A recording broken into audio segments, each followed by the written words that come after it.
محترم دوستوں، آپ تمام کا استقبال ہے۔ جو لوگ آ چکے ہیں وہ بہت اہم ہیں میرے لیے، اس اعتبار سے میں آپ تمام کا استقبال کرتا ہوں اور ہم اپنے پروگرام کو شروع کرنے جا رہے ہیں۔ اعوذ باللہ من الشیطان الرجیم، بسم اللہ الرحمن الرحیم۔ آج کا پروگرام سیدنا بلال رضی اللہ تعالیٰ عنہ کی زندگی پر ہے۔ آج ہمارا پروگرام سیدنا بلال رضی اللہ تعالیٰ عنہ کی زندگی اور ان کی زندگی سے حاصل کردہ نور اور ان کی زندگی جو ہمارے لیے مشعل راہ ہے، اس اعتبار سے ہم بات کرتے ہیں۔ بہت سادہ سا انداز میں آپ کے سامنے بات رکھوں گا۔ ذہنی طور پر تیار رہیں کہ آج ہم سیدنا بلال رضی اللہ تعالیٰ عنہ کی زندگی کے ان گوشوں کی طرف بھی روشنی ڈالیں گے جس کا آپ کی ہماری زندگی سے بہت گہرا تعلق ہوگا۔ محترم بزرگوں اور دوستوں، محترم المقام موجود علماء، اسکالرز حضرات اور عزیز بیٹیوں اور بچوں، سیدنا بلال رضی اللہ تعالیٰ عنہ کی زندگی پہ میں جب بھی سوچتا ہوں، جب بھی پڑھتا ہوں، تو مجھے حیرت ہوتی ہے کہ بہت بڑے لیول پر جتنے عالمی سطح کے بڑے اسکالرز، انسانی تاریخ کے جو بڑے اسکالرز گزرے ہیں، جس کے اندر ابن بطوطہ، ابن خلدون اور بڑے بڑے اسکالرز نے بہت جم کے لکھا ہے، بہت تفصیل سے لکھا ہے، لیکن چھوٹی موٹی کتابیں جو آپ کو ہم کو موجود دستیاب اویلیبل ہوتی ہیں، اس میں بہت کم باتیں بتائی گئی ہیں، اور جب اس کو پڑھتا ہوں تو مجھے حیرت ہوتی ہے کہ ہم اتنے بڑے علمی سرمایے سے محروم کیوں ہیں۔ چلیے آئیے شروع کرتے ہیں۔ میں آپ کی اس پرنور شرکت کا استقبال کرتا ہوں۔ آپ کی اپنے ذہن اور آپ کی اپنی شخصیت اور آپ کے اپنے ارادوں کو میں چاہوں گا کہ اس کو خاص ایک نقطہ نظر سے سنیں کہ آج کی محفل سے سیدنا بلال کا ذکر ہماری زندگی میں کیا نور بانٹتا ہے، کون سی راہیں روشن کرتا ہے، کون سے امکانات کو واضح کر کے بتاتا ہے۔ میں حسب معمول اپنی بات کو شروع کرنے سے پہلے چند اشعار علامہ اقبال رحمۃ اللہ علیہ کے ساتھ رکھوں گا۔ بہت ساری باتیں علامہ اقبال نے اردو میں لکھی ہے، فارسی میں لکھی ہے، لیکن میں دو چار شعر علامہ اقبال کے ساتھ رکھوں تاکہ میں ذہنی طور پر اس شخصیت سے جڑ سکوں اس ذکر کے حوالے سے۔ ادائے دید سراپا نیاز تھی تیری، ادائے دید سراپا نیاز تھی تیری، کسی کو دیکھتے رہنا نماز تھی تیری، اذان ازل سے تیرے عشق کا ترانہ بنی، اذان ازل سے تیرے عشق کا ترانہ بنی، نماز اس کے نظارے کا ایک بہانہ بنی، مدینہ تیری نگاہوں کا نور تھا گویا، مدینہ تیری نگاہوں کا نور تھا گویا، تیرے لیے تو یہ صحرا ہی دور تھا گویا۔ آخری شعر، خوشا وہ وقت کے یثرب مقام تھا اس کا، خوشا وہ وقت کے یثرب مقام تھا اس کا، خوشا وہ دور کے دیدار عام تھا اس کا، صلی اللہ علیہ وسلم۔ ان اشعار کی اوٹ میں جس ذات رسالت مآب صلی اللہ علیہ وسلم کا ذکر کیا گیا ہے وہ ساتھ ساتھ چلتا ہے۔ عزیز دوستو، کچھ سوالات آپ کے ساتھ کرتا چلوں۔ کیا ہمیں یہ پتا ہے کہ سیدنا بلال بن رباح رضی اللہ تعالیٰ عنہ ایک شہزادی ہمامہ کے بیٹے تھے جو ایتھوپیا کی ایک شاہی خاندان سے تعلق رکھتی تھی؟ کیا ہمیں یہ پتا ہے کہ حضرت بلال رضی اللہ تعالیٰ عنہ جو ستائے گئے، مارے گئے، پتھروں سے گھسیٹے گئے، لیکن ان کے ہاتھوں میں سونے و چاندی کے تولنے کی ذمہ داری اللہ کے رسول نے دی تھی، اپنے گھر کا، اپنے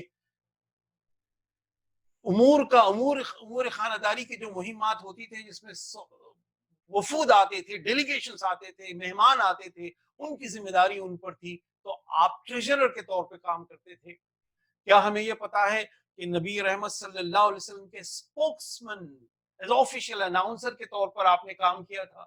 کیا ہمیں یہ پتا ہے ہمیں یہ پتا ہے کہ سوڈان کی ایک طاقتور دولت مند ریاست جو سلطنت مالی کہلاتی ہے، جو وہاں پہ منسا کہتے ہیں وہاں کے شہنشاہ کو، جس کو تاریخ سوڈان میں ابن خلدون نے لکھا ہے، اور کیٹا سنڈیاٹا کے نام سے ان کی تاریخ آپ کو انٹرنیٹ پہ بھی ملے گی، وہ ویکیپیڈیا میں بھی ملے گی، کیا وہ سلطنت کے بانی سیدنا بلال بن رباح رضی اللہ تعالیٰ عنہ کے خاندان کے لوگ تھے؟ اور ایسی دولت ان کے پاس تھی، سونا چاندی کی دولت اس وقت کے غریب مصر کے بادشاہوں کو بانٹتے تھے، جو بادشاہ ان کے گھرانے سے خراج لیتے تھے۔ کیا ہمیں یہ پتا ہے کہ امام اعظم ابو حنیفہ کے استاد جو تھے عطا بن رباح رحمۃ اللہ علیہ، ان کے گھرانے سے فیض اور نور حاصل کیا تھا؟ یہ یہ تمام باتیں ایک سوال بن کے ہمارے ذہن میں آ رہی ہے، تو ہم نے بلال کو رضی اللہ تعالیٰ عنہ کو سمجھا کیا تھا؟ ایسے ہی سوچ لیا تھا کہ ایک موزن ہے جو آس پاس کی ہماری بستیوں میں کوئی شخص نظر آتا ہے، یا کچھ پوری طرح سے سمجھنے کی کوشش نہیں کی تھی، یا ہمیں بتایا ہی نہیں گیا تھا؟ اس سوال کے ساتھ میں چاہتا ہوں کہ آپ ذہنی طور پر دل و جان سے احساس کے سطح پر ایسا ان متن کا استقبال کریں اور بڑی وضاحت کے ساتھ کہ آج کچھ باتیں لے کے چلیں گے اور اپنی زندگی میں اتاریں گے، ہمارے نقوش قدم ان کے راستوں پہ چلیں گے، ہم اس راستے کو اپنائیں گے۔ یہ تمام باتیں اگر آپ کے سامنے ذہن میں اگر آ جائیں تو میں اپنے ماتھے کی اکائیاں جوڑنا شروع کر دوں گا، کہیں سے ایک بات جوڑ کے ایک ایسا گلدستہ آپ کے سامنے رکھنے کی کوشش کروں گا جو آپ محسوس کریں گے کہ ایک چھوٹا سا حصہ کم از کم حضرت بلال کی زندگی کا ہمیں ملا۔ بلال رضی اللہ تعالیٰ عنہ اپنی زندگی کے 28 سال گزار چکے ہیں۔ مکہ میں اعلان نبوت ہوتا ہے، اور ایسا اعلان نبوت جیسا کہ ہم کہتے ہیں نا کہ جیسے کہ بھیڑوں کے چھتے میں ہاتھ ڈال دینا، اشعاروں کو چیر لینا، پوری خدائی، پوری بت پرستی کے دیوستھانوں میں ایک ایسا ہی ہلچل مچ گئی کہ جس کے نتیجے میں بڑے بڑے گھرانوں کے لوگ سہم بھی گئے کہ کیا یہ ممکن ہے کہ اس دین کو قبول کیا جائے؟ کیا اتنی سماجی افراد کی، سربراہوں کی اور حکومت کے اداروں سے بغاوت کا اعلان کیا جائے؟ یہ لوگ سوچ رہے ہیں۔ ایسے میں بلال رضی اللہ تعالیٰ عنہ کو چند باتیں اسلام کی ملتی ہے۔ ایک کہ وہ ایک خدا ہے، دوسرا یہ کہ اس خدا کا نام اللہ ہے، اور اس خدا کے تعارف کی چیزیں باتیں ملتی ہیں۔ حضرت بلال کی پوری زندگی میں جتنی باتیں مکی کی ملتی ہیں نبی کریم صلی اللہ علیہ وسلم کے دور میں، تو اس میں آپ کو جو نعرہ ملتا ہے کہ اللہ اللہ اور احد احد، ہاں خدا ایک ہے، خدا ایک ہے، یہی اس بات کا اصرار نبی کریم صلی اللہ علیہ وسلم کی توسط سے حضرت بلال بن رباح کو ملا۔ یہ رباح کے بیٹے ہیں۔ عجیب و غریب ان کی زندگی کے واقعات ہوتے ہیں، اور ایسا لگتا ہے کہ یہ واقعات آپ کی ہماری زندگی سے بھی جڑ کے چلتے ہیں۔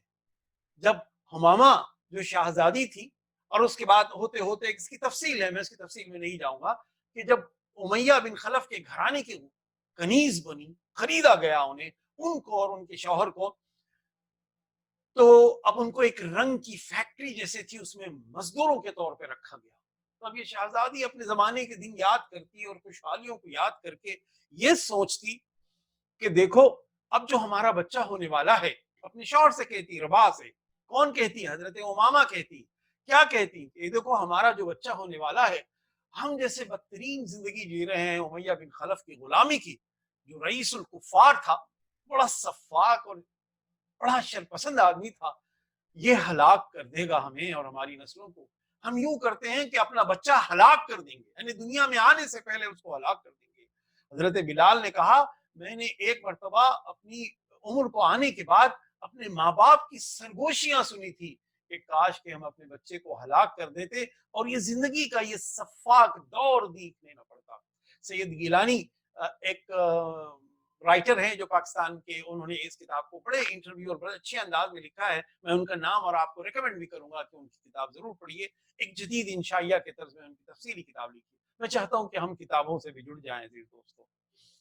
28 سالہ بلال اسلام لے کے آتے ہیں، کب؟ پہلے ابتدائی دنوں میں، یعنی 7ویں 8ویں جیسے کچھ لوگ اسلام قبول کیے ہیں، مختلف روایتیں ہیں۔ اس کے بعد نبی رحمت صلی اللہ علیہ وسلم کے ساتھ 22 سال ساتھ رہتے ہیں۔ اس کے بعد میں ان کی زندگی کے 3 دور کو رکھتا ہوں، ایک 28 سال نبوت سے پہلے، 28 سال 22 سال نبی کریم صلی اللہ علیہ وسلم کے ساتھ، اور 10 سال نبی کے دنیا سے جانے کے بعد۔ یہ 3 دورانی کو ساتھ رکھے ہم آگے بات کرتے ہیں۔ حضرت بلال کا وہی منظر میں گاہے گاہے آپ کے سامنے رکھوں گا، رک کے رکھوں گا، کیونکہ میرے میں اتنا حوصلہ نہیں ہے کہ حضرت بلال کے منظروں میں دیر تک اپنے ذہنی طور پر، اپنے چشم تصور میں رک سکوں۔ جیسے کہتے ہیں کہ حواس باختہ ہو جاتی ہے طبیعت، حوصلے نہیں رہتے۔ ایک مرتبہ حضرت بلال کو رسی سے باندھ کے دیوار کے ایک درخت کے تنے سے باندھ دیا گیا اور کوڑے برسائے جا رہے تھے۔ عمر بن عاص سامنے سے آئے، چلے گئے۔ پھر اس کے بعد حضرت ابو بکر صدیق رضی اللہ تعالیٰ عنہ آئے، وہ بھی چلے گئے۔ اور پھر اس کے بعد حضرت بلال کو جب مارا جا رہا تھا تو کھڑکیاں اور دریچے دروازے بند کر رہے تھے۔ پھر اس کے بعد حضرت حسان بن ثابت کے حوالے سے ایک روایت ملتی ہے، مختلف روایتیں جوڑ کے میں آپ کے سامنے رکھا ہوں۔ ایک بڑے بڑے صحابہ بھی جو ہے دیکھتے تھے، چلے جاتے تھے۔ اچھا، حضرت بلال کا تعارف یہ ہے کہ حضرت بلال ایک بہت سلجھے ہوئے، ایک بلند قد کے، کسے ہوئے بدن کے، سر پہ بھرپور بال، بھوری گہری آنکھیں اور گہرا سیاہ رنگ کا تھا۔ کی شخصیت ان کے ظاہری جسہ تھا، بدن کا بدن بھی بہت اچھا کسا ہوا تھا، ہاتھ پیر لمبے تھے۔ اچھا، جب یہ بات کرتے تھے تو بہت اچھی آواز میں بات کرتے تھے، آواز میں نغمگی تھی، فیصلے میں بڑا اعتدال تھا۔ امیہ بن خلف کا اسلام لانے سے پہلے بہت پسندیدہ غلام تھا، لیکن امیہ بن خلف کو، بنو مخزوم کی منڈلی کو، بنو جمح کے لوگوں کو اور بنو مخزوم کو، یہ دو تین قبائل کے نام یاد رکھے۔ بنو جمح کون ہے؟ امیہ بن خلف کا قبیلہ ہے۔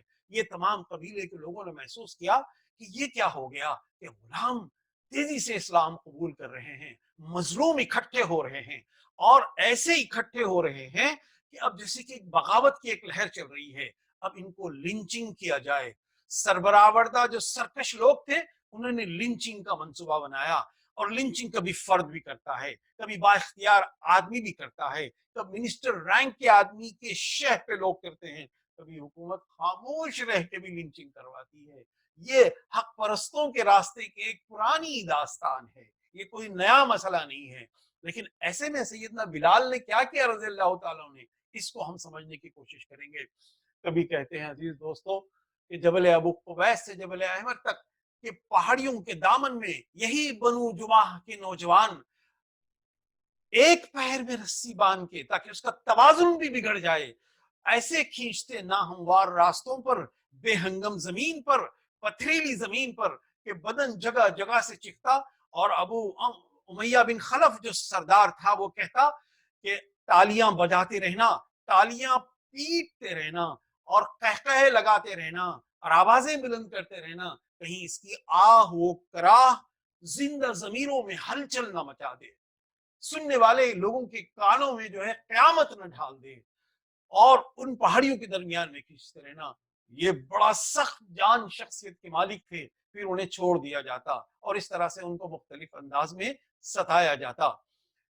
دوستو، ضمن ایک علمی بات آپ کے سامنے رکھوں کہ آج زمانہ صورت پرستی کا ہے، آج زمانہ پہکروں کے غلاموں کا زمانہ ہے، آج زمانہ رنگ کے گرویدہ لوگوں کا زمانہ ہے، آج زمانہ چمڑی پر اپنی زندگی نچھاور کر دینا، چمڑی پر رائے قربان کر دینا، چمڑی پر اخلاقی قدروں کو، گھرانے کے آن بان کو کچرے کے ڈبے میں ڈال دینا، اس بنیاد پر ہم معاشرے میں جیتے ہیں۔ میں زیادہ تفصیل میں نہیں جاؤں گا، اشارے دوں گا۔ کیا بلال کا واقعہ، رضی اللہ تعالیٰ عنہ کا واقعہ، امریکہ میں ہونے والے، صرف امریکہ میں ہونے والے انقلاب کے لیے ایک نجات کا راستہ ہے، یا مسلمانوں کے گھرانے میں ہونے والے مسائل کا حل ہے؟ میں یہ نہیں کہتا کہ آپ کسی کری ہوئی شکل، کسی بدصورت، کسی بہت زیادہ حادثاتی طور پر بگڑی ہوئی شکل کو بھی آپ حسن کے معیارات پر لے آئیں۔ میں کہتا ہوں کہ ہماری انتہا کیا ہے؟ سانولا رنگ مذاق ہو گیا، گندمی رنگ ٹھٹا بنانے کے لائق ہو گیا، مٹیالہ رنگ بھی کوئی نہیں رہا۔ ارے ہم نے حسن کے کوئی معیار کو اخلاقی قدر کے ساتھ، ایک ویلیو کے ساتھ نہیں جوڑا، جبکہ ہم اپنے نامہ اعمال کو دیکھتے ہیں تو اس میں کتنا نور آپ کو نظر آئے گا۔ کیا ہمارے گھرانے کی بچیاں سوال نہیں کرتی ہیں کہ اللہ کے رسول، بلال کے حوالے سے تو آپ نے پوری انسانیت کے غم کا حل ڈھونڈ دیا، مسلمان صرف حضرت بلال رضی اللہ تعالیٰ عنہ پہ جان نچھاور کرنے کے باتیں کرتے ہیں، لیکن گھرانے کا رکھ رکھاؤ، شادی کے انتخاب، لڑکی کے انتخاب میں ہم نے اتنا خوف زدہ کیا ہے مدھم رنگ لڑکیوں کے پیرنٹس کو کہ بچیاں آسمان کی طرف اٹھا کے دعا کرتے ہوئے اللہ سوچتی ہیں کہ بار الہ اس کے جرم کی سزا ہے کہ معاشرے کے ذہن میں کوئی خیر نظر نہیں آتا۔ یہ یہ ایک سوال رکھتے ہوئے میں حضرت بلال کی زندگی سے آپ کو جوڑنے کی کوشش کروں گا۔ ایک مکالمہ سنیے، امیہ بن خلف ہے، بلال سے کہتا ہے کہ بلال، اگر میں تجھے گھر کی تنہائیوں میں سزا دوں تو لوگوں کے حوصلے بلند رہیں گے، اس لیے تیرا سر عام لنچنگ کا منصوبہ ہے۔ اب سر عام تجھے اتنا پیٹوں گا کہ کوئی سرکش آدمی، کوئی آدمی محمد صلی اللہ علیہ وسلم کی آواز پر لبیک کہنے کی جسارت نہیں کرے گا۔ پوچھتا ہے بلال تیرا معبود کون ہے؟ بلال کہتے ہیں کہ وہ جو محمد کا خدا ہے۔ تو کہا غلام زادے، تجھے اختیار کس نے دیا ہے کہ مالکوں سے ہٹ کے اپنے شاہوں کا، مالکوں سے ہٹ کے غلام اپنے خدا کا انتخاب کرے؟ حضرت بلال کہتے ہیں کہ میرے آقا امیہ بن خلف، مجھے تو یہ پتا چلا کہ ہم سب کا پروردگار ایک خدا ہے۔ دوستو، میری گفتگو کے درمیان ایک توازن ہاتھ سے جانے نہ دینا، ایک بیلنس کو کھونا نہیں، کہ جب ہم دشمن پہ بات کریں گے تو اس طرح سے نفرت سے نہیں بات کریں گے جس کے نتیجے میں دشمن کے گھرانے آپ سے دور ہو جائیں۔ اکثر سیرت کا مطالعہ کرنے والے، سیرت پر گفتگو کرنے والے، صحابہ کے اذیت کے واقعات بیان کرنے والے یہ شاید بھول جاتے ہیں یا ہمیں بتاتے نہیں ہیں، ہم طالب علم اگر ہیں تو ہمیں یہ بتاتے نہیں ہیں کہ اس طرح سے بات کی جائے، اس طرح سے اس بات کو قبول کیا جائے کہ وہ کون سا طریقہ ہے کہ امیہ بن خلف کے پورے ظالم کے گھرانے میں بھی دین کی خوشبو جائے۔ یہ ایک دشمن سے ایک خاص قسم کا تعلق آپ کے ذہن میں رہیے، وہ تعلق آپ کا غیر مشروط جو ہے نفرت نہ ہو، ایک سمجھوتے کے ساتھ، ایک توازن کے ساتھ بات سنیے۔ حضرت بلال کے بارے میں بہت ساری روایتوں میں ایک چھوٹی سی روایت یہ ہے کہ جب ان کو مارا جا رہا تھا تو ہندا بنت عتبہ جو بعد میں ایمان لائی، جیسے میں نے کہا کہ دشمن کے بارے میں بات کرتے ہوئے ذرا سا احتیاط کرنے کی ضرورت ہے، کیونکہ تاریخ کا ایک دورانیہ گزرتا ہے، چند مہینے سال گزرتے ہیں، پھر اس کے بعد ہندا دشمن کی صفوں سے نکل کے یہ نور بانٹنے والے، بلکہ نور پر اپنی جان قربان کرنے والے صحابہ بن جاتے ہیں۔ آج آپ کی اور میری ذمہ داری یہ ہے کہ اپنے مخالفین سے اس انداز میں نہ بات کی جائے کہ جیسے کہ ان کے آنے، ان کو نور اور خوشبو سننے کے راستے بند ہو جائے۔ ہندا نے کہا کہ بلال ہنسنے لگی جب اس کو باندھ دیا گیا، سامتے جاتے ہوئے ہندا ہنسنے لگی، جب تک ایمان نہیں لائی تھی انہوں نے کہا بلال تم تو غلام ہو اور تم ہمیں واز کرنے چلے ہو، ہمیں سمجھانے چلے ہو کہ کیسے جو ہے خدا پر ایمان لایا جائے۔ ایک زبردست قہقہا لگا کہ وہ سامنے سے چلی گئی۔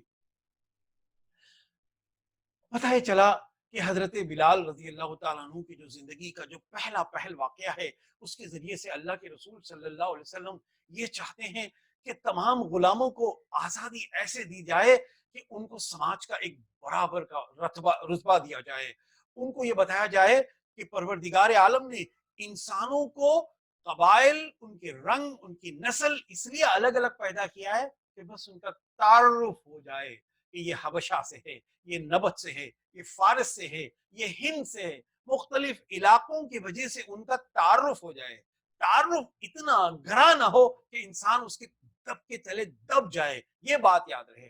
اب اس کے بعد بلال نے اپنی آزادی سے ایک خدا کا انتخاب کیا، اور پھر ایسے خدا کا انتخاب کیا جو مسائل کی بھٹیوں کے باوجود بھی اس نے اپنے روشن خواب بھی دیکھنے شروع کر دیے، کہ وہ خواب جو ایک نبی اپنی قوم کو بتانا چاہتا ہے۔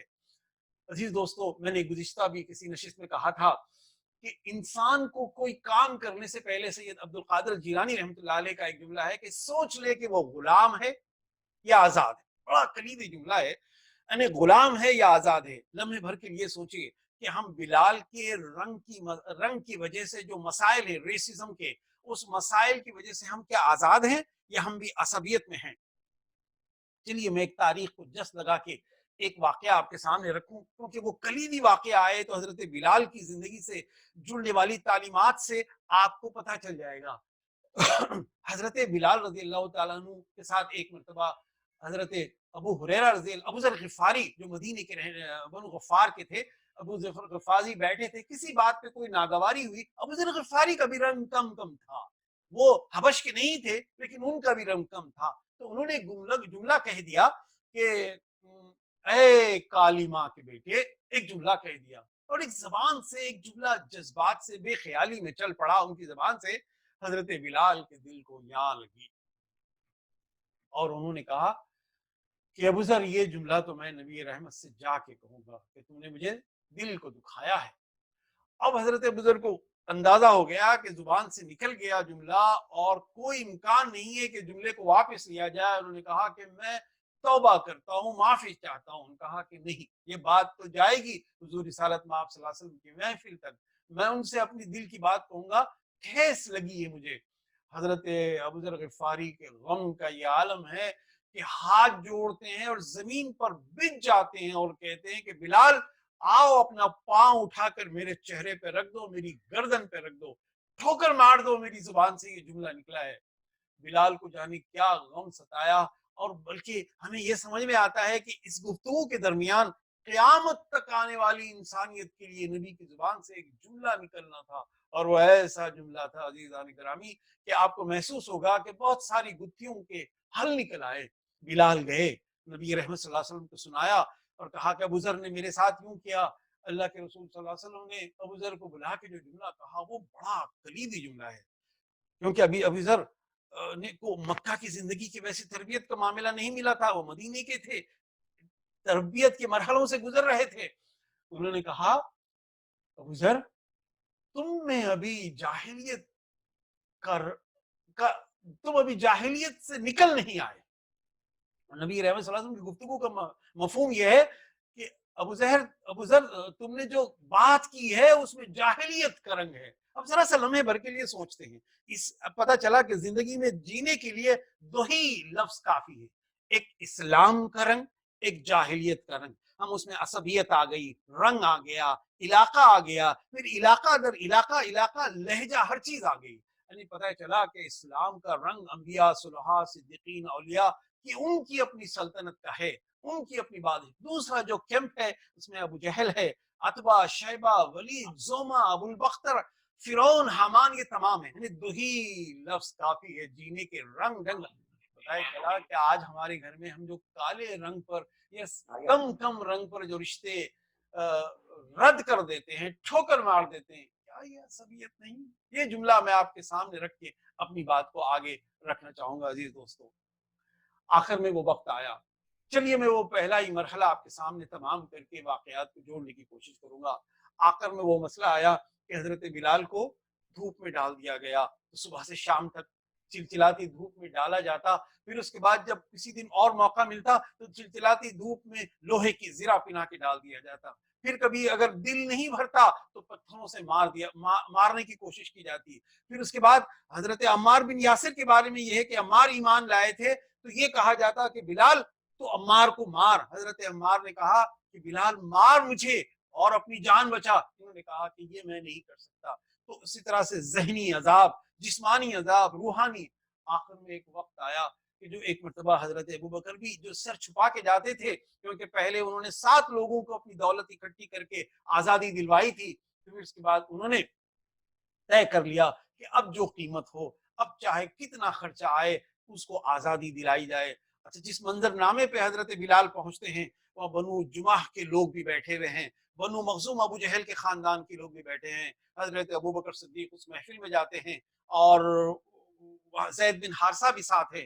اس محفل میں دیکھا گیا کہ حضرت بلال کے سینے پہ ایک بڑا پتھر لگا دیا گیا ہے، رکھ دیا گیا ہے، سانس اکھیری ہو گئی ہے، اکھڑ رہی ہے، زخموں سے بدن چور ہے، سانس نہیں آ رہی ہے۔ حضرت ابوبکر صدیق نے امیہ بن خلف سے کہا کہ دوست رہا کر دو اسے، جو قیمت مانگو گے میں دوں گا۔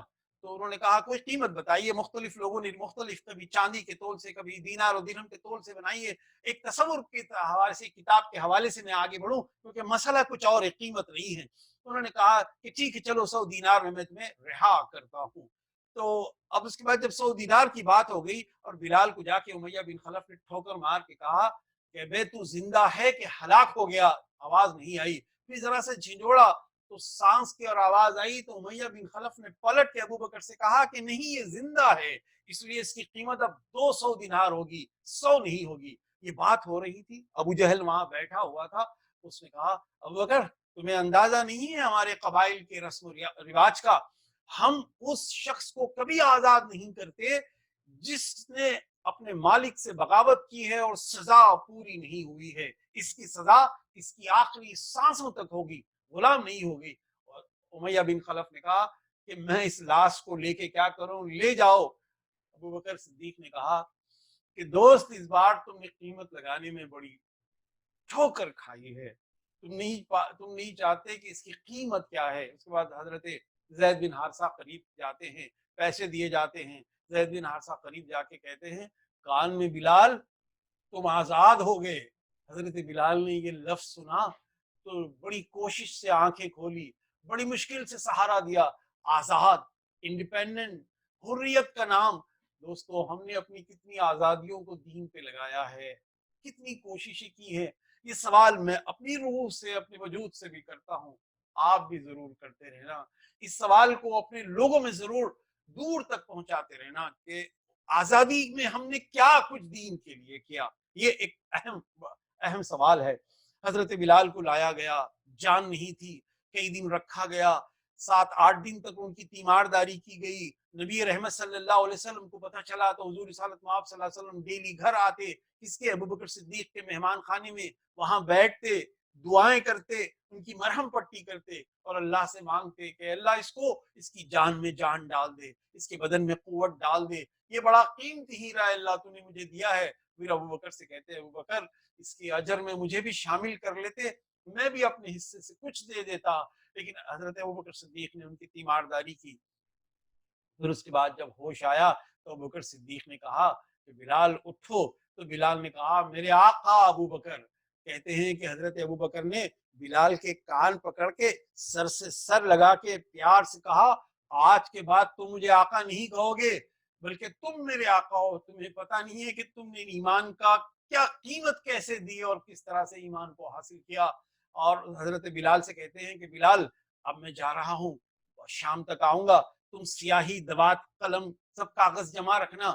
تو انہوں نے کہا کہ کیا ہوگا. کہا کہ میں تمہیں سکھاؤں گا حساب کتاب, میں تمہیں سکھاؤں گا زبان. پھر اس کے بعد حضرت بلال آنکھیں چرا کے بات کرتے تھے. ابو بکر صدیق نے کہا آنکھ ملاؤ بلال, اب تم غلام نہیں ہو, تم صرف اللہ کے بندے ہو اور کسی کے غلام نہیں ہو. اب بلال کو جینے کا ڈھنگ سکھایا جا رہا ہے, حرف, حساب کتاب سکھایا جا رہا ہے. دوستو ایک چھوٹا سا نقطہ سمیٹ کے آگے بڑھے. خدائے پروردگار نے انسانوں سے جب بات کی قرآن میں تو پہلا آوازہ گونجا اقرا, پڑھو. یعنی ایمان کے بعد اگر پہلی کوئی چیز ہے تو علم کی دولت ہے. چاہے آپ حساب پڑھ رہے ہو, الیکٹرانکس پڑھ رہے ہو, سنسکرت پڑھ رہے ہو, مقصد کا تعین اگر ہو جائے تو علم اللہ کی آواز کو لبیک کہنا ہے. مسلمانوں نے پہل جو کام کیا, ادھر مسجد بنائی تو ادھر اصحاب صفہ بنایا, ادھر بلال کو خریدا تو اس کو علم سکھانا شروع کیا. یہی جو علم تھا تو بعد میں جو اللہ کے رسول کی مدینے کی سب سے بڑی ریاست میں آپ اکاؤنٹنٹ, ٹریجرر کے طور پہ تھے. آپ کیا سمجھتے ہیں یہ کوئی چھوٹا سا کام ہے جو 2-4 لفظ سیکھنے پہ آ جائے؟ تو حضرت بلال کا معاملہ وہاں سے شروع ہوتا ہے. اب ایک دن جیسا طبیعت سنبھلتی ہے حضرت بلال کو لے کے اللہ کے رسول کے گھر جاتے ہیں. اللہ کے رسول ایک چارپائی پہ ہیں, 8-9 سال کی عمر حضرت علی کی ہے. حضرت علی, اللہ کے رسول صلی اللہ علیہ وسلم نے کہا, چٹائی پہ اللہ کے رسول لیٹے ہوئے ہیں. اللہ کے رسول نے کہا کہ چٹائی پہ میرے ساتھ بیٹھ جاؤ بلال. اب تک عادت نہیں تھی مالک کے پہلو میں, زانوں میں بیٹھنا, وہ بھی سرور دو جہاں صلی اللہ علیہ وسلم کے خوف و لرزہ تالی تھا. کہا بلال اگر تم نہیں بیٹھو گے تو ہم علی سے بھی دور ہو جائیں گے اور ان سے بھی دور ہو جائیں گے, ہم سب مل کے بیٹھیں گے. حضرت بلال کا گھرانے سے تعارف کروایا گیا. حضرت فاطمہ کا بھی تعارف, چھوٹی سی بچی تھی فاطمہ رضی اللہ تعالیٰ عنہ, خدیجۃ الکبریٰ سے تعارف کروایا. اب یہ گھر کے ایک فرد کے طور پر رہنے لگے. مورخین 2 روایتیں کرتے ہیں. ایک روایت یہ ہے کہ اللہ کے رسول نے عبیدہ بن حارث بن مطلب کو, اللہ کے رسول کے خاندان کے ایک فرد کو مواخات کے ذریعے سے بھائی بنا کے ان کو نگرانی کے طور پہ دے دیا. پھر ایک روایت یہ ہے کہ اکثر حضرت ابو بکر صدیق رضی اللہ تعالیٰ عنہ کے گھر میں, مہمان خانے میں سیدنا بلال رضی اللہ تعالیٰ عنہ رکا کرتے تھے. یہ پورا مکی دور میں حضرت بلال رضی اللہ تعالیٰ عنہ ساتھ ہے. میں اسی واقعے کی تناظر میں آگے بڑھ رہا ہوں. اس کے بعد اللہ کے رسول کی مدینے کی ہجرت ہوتی ہے, حضرت بلال وہاں پہ بھی چلے جاتے ہیں. وہاں پہ مواخات میں, بھائی چارگی کے نتیجے میں اللہ کے رسول کے یہ صحابی کو حضرت ابو رویحہ رضی اللہ تعالیٰ عنہ کے مواقعات میں دیا جاتا ہے. 2-3 اور روایتیں ملتی ہیں لیکن حضرت ابو رویحہ کی روایت بعد میں چل کے حضرت فاروق اعظم کے دور سے تصدیق ملتی ہے. حضرت ابو رویحہ کو اتنی مواقعات بنائی. اچھا یہ مواقعات کو ان لوگوں نے آخری دم تک نبھایا, یعنی سنگین دور میں بھی نبھایا, خوشحالیوں میں بھی نبھایا.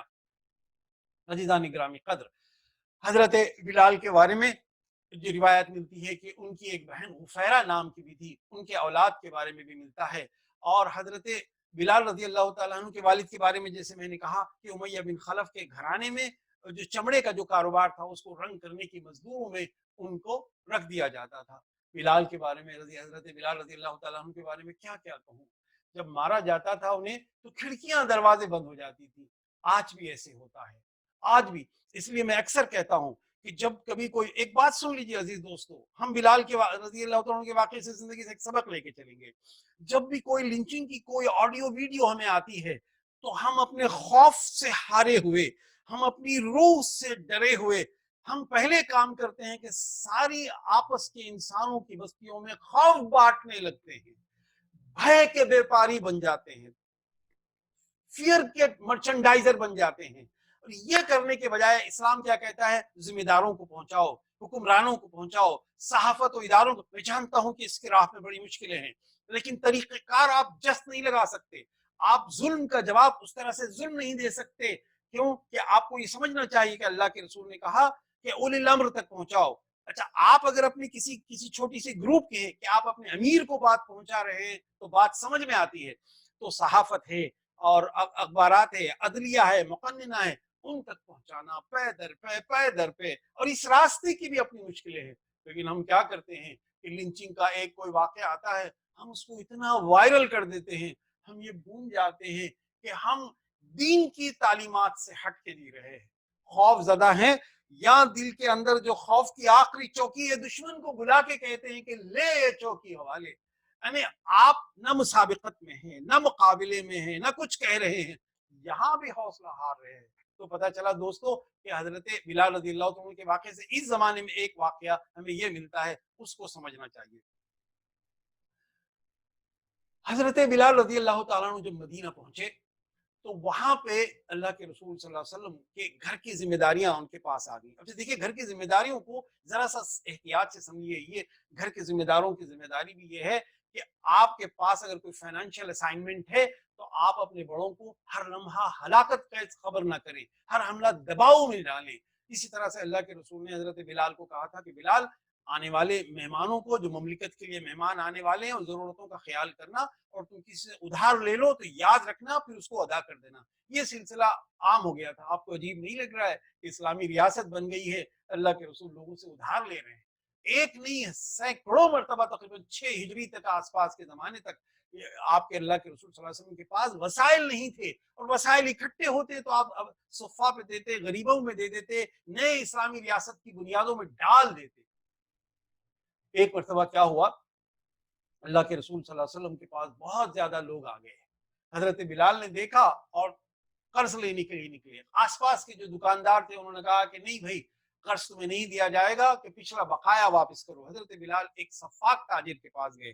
اس تاجر کے پاس انہوں نے کہا کہ دیکھو ایک شرط میں تمہیں دے سکتا ہوں, کیونکہ مجھے پتا چل گیا ہے کہ تمہارے صاحب کے پاس پیسے نہیں رہتے ہیں اور تم نے بھی بہت لوگوں سے قرض لے رکھا ہے. ایک شرط ہے کہ میں تمہیں خریدنا چاہتا ہوں, 1 مہینے کا مہلت دوں گا, 1 مہینے میں تم پیسے واپس لا کے دو, ورنہ میں تجھے خرید دوں گا. اور یاد رکھ بلال, تجھ سے میں ویسے ہی کام لوں گا جیسے مکہ میں امیہ بن خلف نے لیا تھا. غلامی کے لیے تیار ہے, اپنے آپ کو رہن رکھنے کے لیے تیار ہے, تو صحیح ہے. حضرت بلال کو اللہ کے رسول کے مہمانوں کی مہمان نوازی مصروف کی اہمیت تھی. آپ ہو گئے اور پورا سامان لا کے مدینے میں رکھ دیا, اور اللہ کے رسول صلی اللہ علیہ وسلم کو بتایا بھی نہیں. آخری 3 دن واپس آ گئے, 3 دن آ گئے, مہینہ ختم ہونے کا وقت آیا. اچھا دوستو, یہ وہ زمانہ ہے, آپ نے سنا ہوگا, پھر سن لیں, ذرا اس کو دل و ذہن میں جگہ دے دیں.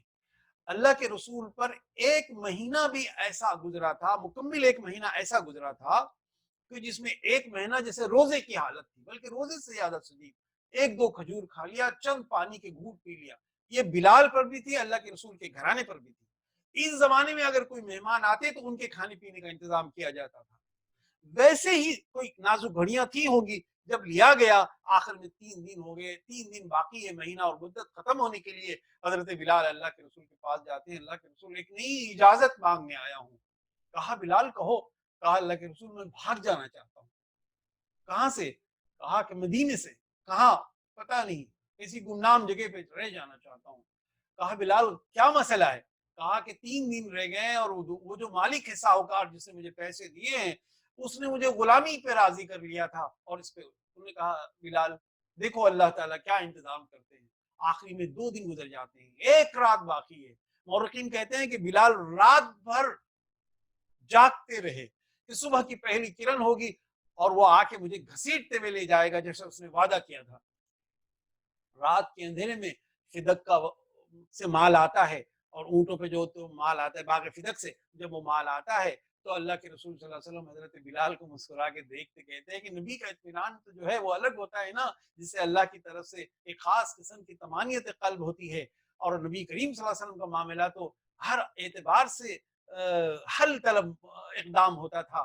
اللہ کے رسول نے بلال سے کہا بلال سارے اونٹ لے جاؤ، سب کے قرضے ادا کرو۔ اور مدینے میں لوگوں نے سنا، آپ کو حیرت ہوتی ہوگی، غور کرے کہ لوگوں ہے کوئی جس کا قرض مجھ پر اور محمد صلی اللہ علیہ وسلم پہ ہے وہ لے جائے، جو موجود نہیں ہے جو موجود ہے اس تک یہ پہنچائے۔ یہ حضرت بلال رضی اللہ تعالیٰ عنہ جو ہے کہا کرتے تھے مدینے میں۔ عزیز دوستو، آخر میں مکہ میں جب وہ اذان کا مسئلہ آیا تو حضرت بلال رضی اللہ تعالیٰ عنہ ایک اتفاق سے اذان کو طے کیا۔ اچھا کیوں طے کیا، اذان کیا ہے، میں اس کی زیادہ تفصیل میں نہیں جاؤں گا کیونکہ وہ روایتیں ہم نے بہت پڑھی ہے، لیکن جو روایتیں ہم نے نہیں سنی یا کم سنی تو وہ میں باتیں آپ کے سامنے رکھوں گا۔ حضرت بلال کو اذان دینے کی سبب یہ تھا کہ اللہ کے رسول جانتے تھے کہ یہ اسپوکس مین ہے، چھوٹے چھوٹے اعلان یہ کرتے ہیں، آگے آگے اللہ کے رسول ان کو بھیجتے ہیں، اور اذان کے لیے خوش الہان آواز کی ضرورت تھی۔ اچھی آواز والو اپنی آواز سے دین کی مدد کرو، دین کی نصرت پہنچاؤ، یہ اللہ کے بلال نے پیغام دیا۔ یعنی جس کی آواز اچھی ہے وہ آواز کے اعتبار سے بلالی مسلمان ہے۔ دیکھیے حضرت بلال سے خود کو جوڑتے جائیے ان کے صفات کو۔ حضرت بلال اوپر اذان دیتے اور ان کے اذان کا ایک خاص قسم کا انداز یہ تھا کہ اشہد ان محمد رسول اللہ صلی اللہ علیہ وسلم، آپ اپنی اذان کے اس حصے میں انگلی کے اشارے سے نبی کو دیکھتے، خاص کیفیت حاصل کرتے۔ اچھا اذان کا معاملہ کیا تھا؟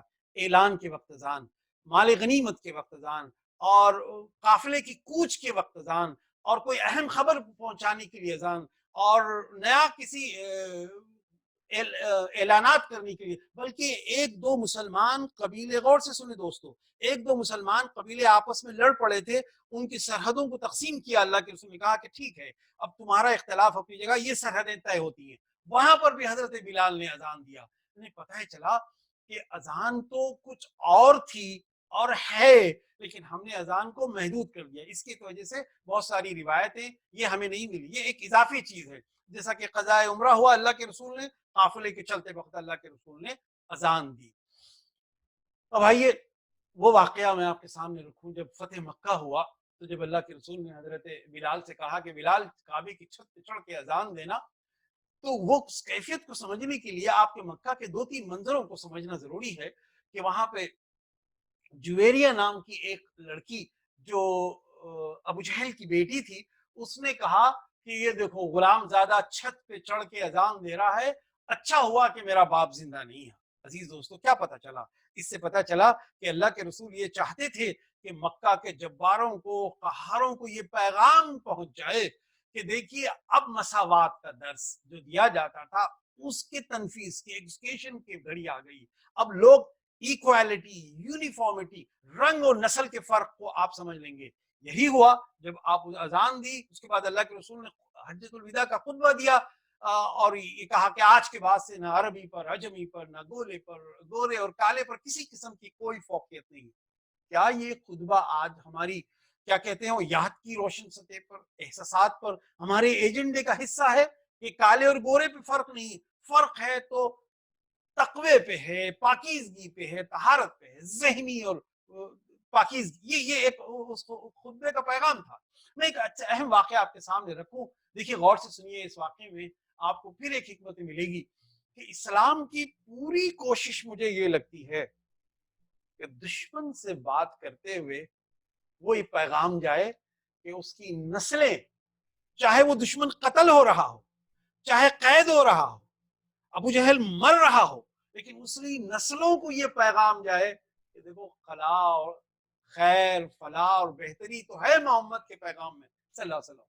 یہ ایک نقطہ ذہن میں رکھیں. کوئی واقعہ آپ سنیں تو واقعات کی روح کے پیچھے یہ روح یہ واقعات کی. اب اللہ کے رسول صلی اللہ علیہ وسلم نے جب بلال سے کہا بلال کعبے کی چھت پہ چڑھ کے اذان دینا، جب حضرت بلال نے اذان دی تو ایک لڑکے نے وہاں پہ، ابو محذرہ نام کے ایک لڑکے نے، 15-16 لڑکے نے اس سناٹے میں حضرت بلال کی نقل کی، ایکٹنگ کرنی شروع کی. اللہ اسی طرح سے دیا ہوگا. اب صحابہ پر اتنا غصہ طاری ہوا اور اتنی زیادہ غصہ ہوا کہ حضرت عمر رضی اللہ تعالیٰ عنہ بھیڑ کو تلاش کرتے ہوئے زمزم کی اونٹ میں چھپے ہوئے اس نوجوان کو پکڑا. یہ نوجوان کون تھا؟ بنو جمح کا تھا. بنو جمح کون تھے؟ وہی بلال کے مالک کا قبیلہ امیہ بن خلف، بنو جمح کا.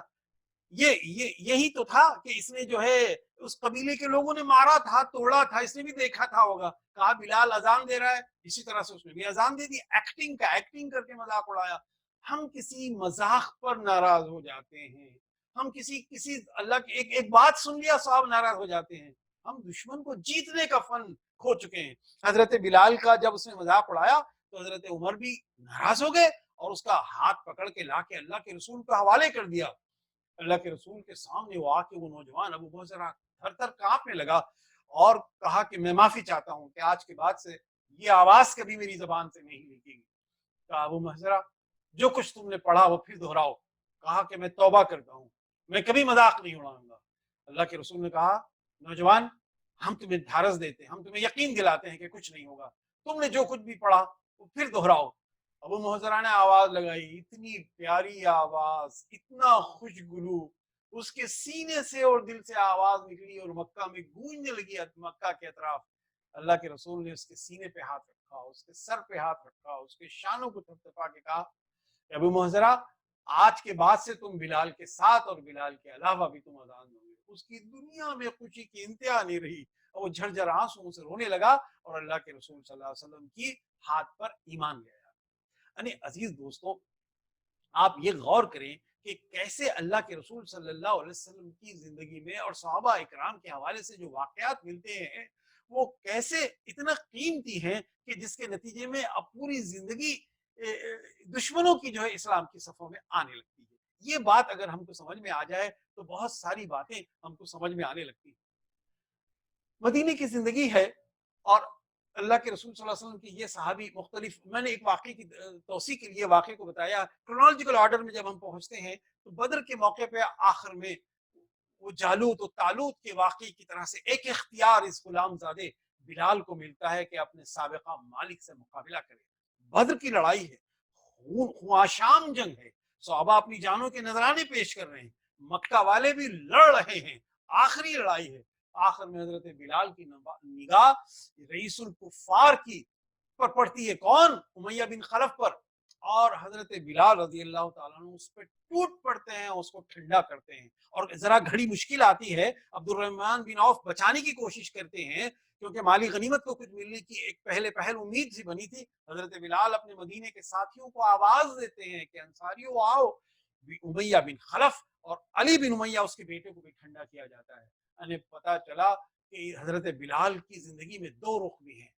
ایک مکہ میں یہ رخ ہے کہ تو ہاتھ پیر باندھ کے مار رہا ہے، اگر اختیار ہوتا تو بدر کا منظر مکہ میں ہی پیش کرتا. دوسرا اختیار یہ ہے کہ آپ کو ایک صبر اور سکون کے بعد اللہ سبحانہ وتعالیٰ ایک موقع ایسا بھی دے سکتا ہے کہ صفاقوں کو خاک چٹائی جائے. وہاں پہ کفر کے ساتھ وہ ایسی ناقص ہمدردی کرنے کا اسلام میں اختیار نہیں دیا جاتا ہے.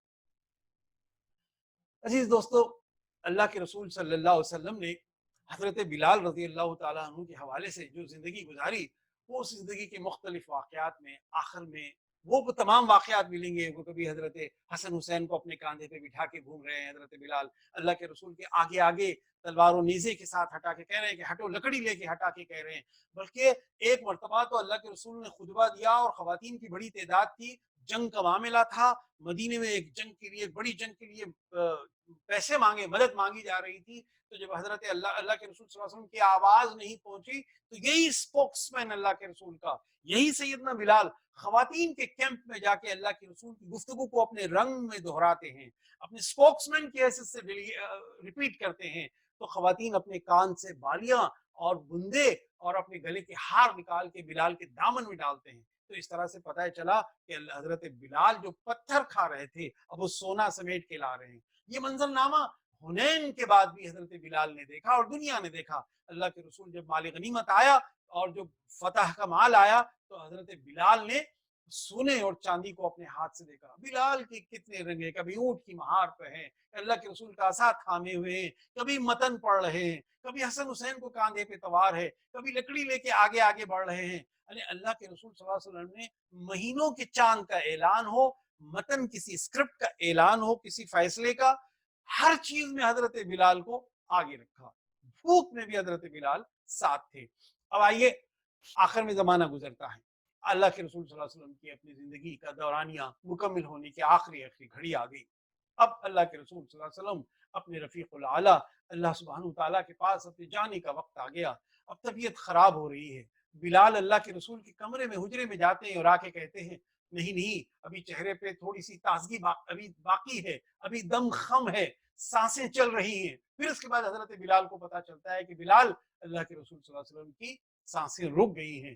اللہ کے رسول صلی اللہ علیہ وسلم کی سانسیں رکنے کی خبر جب حضرت بلال کو ملی تو عزیز دوستو آپ ذرا تصور میں دیکھیں کہ فاطمہ رضی اللہ تعالیٰ عنہ کا کیا گیا، صحابہ کا اکرام کا کیا دنیا سے نقصان ہوا، اور حضرت بلال کا کیا نقصان ہوا۔ وہ بلال جو اذان کی ادائیگی میں بھی اشہد ان محمد رسول اللہ اپنے ہاتھ کے اشارے سے کہا کرتے تھے، وہ بلال کی دنیا و ما فیہا جیسے کچھ نہیں بچا۔ حضرت بلال کی زندگی کا اتنا بڑا سرمایہ ختم ہو گیا۔ آپ کا نڈھال غم سے اتنے نڈھال تھے کہ سب لوگ مدینے میں دیکھتے تھے کہ حضرت بلال کا امام ہے۔ اس کے بعد حضرت بلال کہتے تھے کہ اب میں اذان نہیں دوں گا، اب میں کوئی اعلان نہیں کروں گا، اب مجھے یہ جو اسپوکس مین یہ جو ذمہ داری ہے خزانے کی یہ بھی مجھ سے نہیں ہوگی۔ بلال پر غم طاری ہو گیا۔ اس کے بعد حضرت ابوبکر کا زمانہ آیا، ابوبکر صدیق رضی اللہ تعالیٰ عنہ کا، تو حضرت بلال نے کہا صدیق ابوبکر مجھے جہاد میں بھیج دیا جائے۔ ابوبکر منع کرتے تھے، آخر میں بار بار منع کرنے کے بعد بلال نے خم ٹھوک کے کہا یا ابوبکر صدیق تم کس طرح کے میرے نجات دلانے والے بنے کہ مجھے کیا اس لیے آزاد کر دیا تھا کہ میں تمہاری چاکری اور غلامی کہوں۔ حضرت ابوبکر صدیق نے آنکھ بھرتے ہوئے کہا کہ بلال تم بڑے صحابہ میں سے ہو، تم میرے اطراف رہو تاکہ تمہارے ڈھارس اور تمہارے تصورے، تمہارے مشورے اور تمہاری تائید کے ساتھ میں اسلامی ریاست کا بار ڈھوتا رہوں۔ کیا ان کا مقام تھا عزیز دوستو۔ حضرت ابوبکر صدیق کہا کرتے تھے کہ حضرت عمر رضی اللہ تعالیٰ عنہ کہا کرتے تھے کہ سیدنا بلال یعنی ہمارے آقا بلال، ہمارے سردار بلال، ہمارے مالک بلال۔ دوستو وہ اس محفل کا تذکرہ آپ کو یاد ہوگا، میں ذکر کرتے چلوں، یہ آقا جو بنایا گیا تھا، غلاموں کو جو شاہی بنایا گیا تھا، وہ جو وقار ہے مساوت کا آج کسی جنگ میں مکمل نہیں ہے۔ امریکہ میں بھی جو لڑی جا رہی ہے وہ بالکل عارضی جنگ ہے، پورے انسانی تصور کی کائنات بدل کے رکھ دے، وہ جنگ صرف اسلام میں ممکن ہے۔ تھوڑا سا ٹھنڈے دل سے آپ غور کریں۔ میں ایک مثال دیتا ہوں، آپ کو یاد ہوگا جب مکہ میں دارالندوہ کے سربراہ جو ان کے ممبر آف پارلیمنٹ تھے، وہ پورا پولیٹیکل ڈیلیگیشن اللہ کے رسول کے پاس آیا اور ابو طالب سے کہا ہم یہ چاہتے ہیں کہ محمد صلی اللہ علیہ وسلم سے ایک بار سمجھ لیں کہ ان کا دین چاہتا کیا ہے، لیکن ایک شرط یہ ہے کہ غلام زادے ان کی محفل میں نہ ہو۔ کون نہ ہو؟ یہ آل یاسر نہ ہو، خباب نہ ہو، یہ تمام غلام زادے نہ ہو، یہ صرف طبقہ اشراف ایلیٹس بیٹھے میں ہو اور ہم آرام سے ان کی محمد کی بات سنیں، کیونکہ ہم دیکھتے ہیں کہ محمد کو ہمیشہ غلام گھیرے ہوئے رہتے ہیں صلی اللہ علیہ وسلم۔ اللہ کے رسول صلی اللہ علیہ وسلم کو جب بات یہ پتہ چلی، ویسے میں آیتوں کا بھی نزول ہوا، اس کا اللہ کے رسول صلی اللہ علیہ وسلم نے کہا کہ یہ ناممکن ہے۔ یہ مقام تھا غلاموں کا، یہ مقام تھا۔ ہاں یہ چاہتے تھے کہ اللہ کے رسول غلام اپنے خاندان اپنے نسب سے پہچانے جائے، حبش نبتی ہے، فارسی ہے، اپنے علاقے کے ذریعے سے پہچانے جائیں، شناخت میں کوئی کوئی مسئلہ نہ ہو۔ عزیز دوستو، اب حضرت عمر رضی اللہ تعالیٰ عنہ کا دور آیا۔ حضرت اللہ کے رسول کی دنیا سے جانے کے بعد، ابو بکر کے دور کے گزر جانے کے بعد 15 ہجری میں حضرت معاویہ بن ابو سفیان رضی اللہ تعالیٰ عنہ، یہ کون معاویہ ہیں؟ یہ کاتب وحی بھی ہیں۔ یہ کون معاویہ ہیں؟ حضرت ابو سفیان کے بیٹے ہیں۔ یہ وہی معاویہ ہیں جن کی ماں نے پچھلے مرحلے میں ہندہ بنت عتبہ نے مذاق اڑایا تھا۔ یہ سب گھرانے اسلام لا چکے ہیں۔ جیسا کہ میں نے کہا، میری گزارش یہ ہے، ممکن ہو تو اس کو ہمیشہ کے لیے جیسے نا طے کر لو، مان لو کہ اسلامی زندگی کو ہم پڑھیں گے اس لیے کہ دشمن کو کیسے اپنایا جائے۔ واقعہ بدر کا ہو، احد کا ہو، بئر مونا کا ہو، رجی کا ہو، کوئی واقعہ ہو، گفتگو سے چاہے مقرر کی زبان سے یہ بات نکلے نہ نکلے، تو اس طرح سے کسی دشمن کے بارے میں پڑھے تو اس لیے کہ دشمن کیسے اپنایا جائے۔ آج دنیا کو اپنانے کی ضرورت ہے، کنیکشن کی ضرورت ہے، کریکشن سے پہلے۔ ہم تو روزانہ کے حساب سے دشمن پیدا کرتے رہتے ہیں۔ یہ حضرت امیر معاویہ بن ابو سفیان جو ہے، حضرت عمر رضی اللہ تعالیٰ عنہ کے دور میں 15ویں ہجری کے زمانے میں حمص کے مقام پر جب بھیجے گئے تو اس نوجوان کی کمان میں سیدنا بلال رضی اللہ تعالیٰ عنہ بھی چلے گئے۔ پھر اس کے بعد اور ایک واقعہ ملتا ہے کہ 17ویں ہجری میں بیت المقدس کی مہم پر بھی حضرت بلال پہنچے۔ بیت المقدس کیا ہے؟ جس کو ہم رملہ، مٹی جو ہے نا، رمل ریتی کو کہتے ہیں، رام اللہ لوگ غلط تلفظ سے ادا کرتے ہیں، تو یہ وہاں پر بھی پہنچے۔ اچھا، تاریخ کی وہ واقعات اپنی جگہ اہم ہے۔ جہاں جہاں بلال ہوتے، جہاں جہاں جنگ میں جاتے، لوگ ان سے بڑی منتیں کرتے۔ ایک بیت المقدس میں بھی حضرت بلال نے اذان دی ہے۔ تو پتہ چلا کہ حضرت بلال رضی اللہ تعالیٰ نے ہر اس مقام پر اذان دی۔ آخر میں حضرت عمر کے دور میں فراغت کا دور آ گیا اور شام میں ایک گھر بنا کے وہاں رہنے لگے۔ لیکن جاگتی آنکھوں کے ساتھ سوچتے، اٹھتے بیٹھتے، صبح شام رسول رحمت صلی اللہ علیہ وسلم کو یاد کرتے۔ حضرت ابو رویحہ رضی اللہ تعالیٰ عنہ بھی اکثر ان کے ساتھ رہتے۔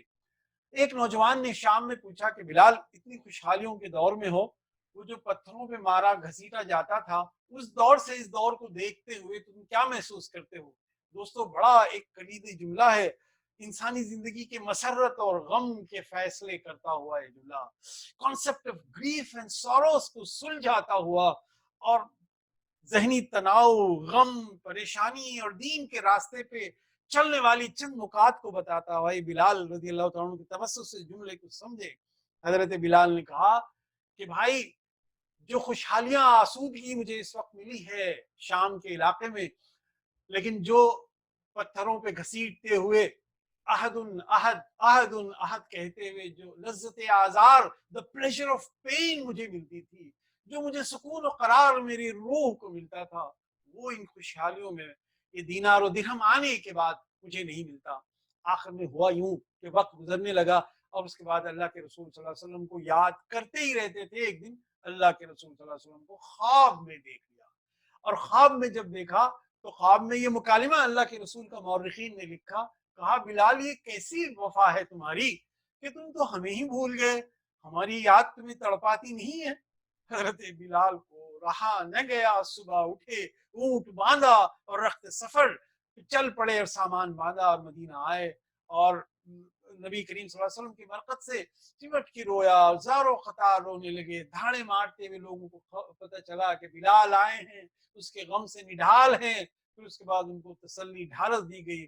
پھر اس کے بعد تمام صحابہ جمع ہوئے۔ مورخین حضرت حسن حسین کے حوالے سے بھی بات کرتے ہیں، یہ دو بچوں کو اپنے کاندھے پہ لیا کرتے تھے نا، تو حضرت حسن حسین نے کہا بلال ایک مرتبہ اذان دو، ہم اذان سننا چاہتے ہیں۔ کہا کہ اب کون سا اعلان ہے؟ کہا کہ بلال وہ آواز، وہ لہن داؤدی، وہ نغمگی سننا ہے تاکہ اللہ کے رسول کا دور یاد آئے۔ حضرت بلال پہنچتے ہیں، اشہد ان محمد رسول اللہ پر آواز گلے میں رن جاتی ہے، کلیجہ بیٹھ جاتا ہے، ڈھیر ہو جاتے ہیں۔ عزیز دوستو، حضرت بلال کے واقعات جب آپ پڑھنے لگیں گے تو آپ کو محسوس ہوگا کہ ایسی جفا کا شخصیت، یعنی محنت، عظیمت، دکھ اور غموں کے باب میں یہ سید ہے، بلال ہے، یہ آقا بلال ہے۔ میں ان کے غم کا ایک چھوٹا سا جلوہ کہہ کے آپ کے سامنے رکھوں کہ بلال مدینے کی بستی میں جا رہے تھے، کبھی حضرت عبیدہ بن حارث بن مطلب ان کے پیچھے تھے، یہ آگے جا رہے تھے، کسی کام سے ہوائیں تیز چلی، حضرت بلال کی چادر اٹھی اور آپ کا کرتا جو ہے نکل گیا، اور پیٹھ میں جو گڑھے تھے، جو داغے ہوئے تھے، اور جو گوشت نکلا ہوا تھا، اور بدن کا جو